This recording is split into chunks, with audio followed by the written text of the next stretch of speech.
What if I told you every breath you take comes from this tiny green factory? Like us, every living thing on Earth needs energy to survive. But have you ever wondered about plants?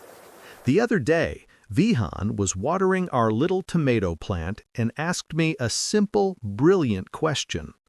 "Papa, if plants don't have mouths, how do they get their food?"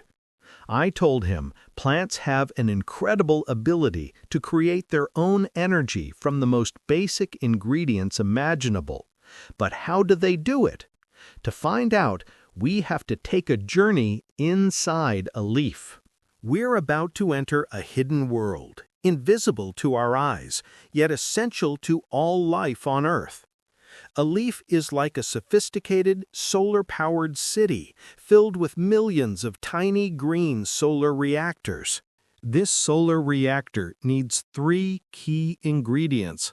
First, water, which the plant draws up from the ground through its roots. Second, a gas from the air called carbon dioxide, which the leaf takes in through tiny pores called stomata. And third, the most important ingredient of all, energy, which it captures from sunlight. The chemical reaction happens inside these tiny green structures called chloroplasts. This is the heart of the solar reactor, where the energy conversion takes place.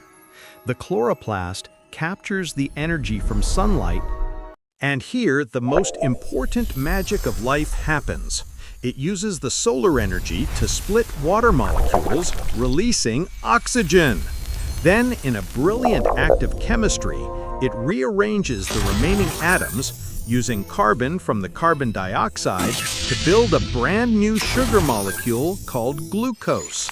This glucose is the chemical fuel that powers the entire plant. So, the secret is revealed. A plant isn't just a simple green thing, it's one of the most advanced factories on Earth, converting solar energy into chemical energy, a process that not only fuels the plant's growth, but also releases the oxygen that we all need to live. Every breath we take is thanks to photosynthesis. It's the silent miracle that keeps our world alive.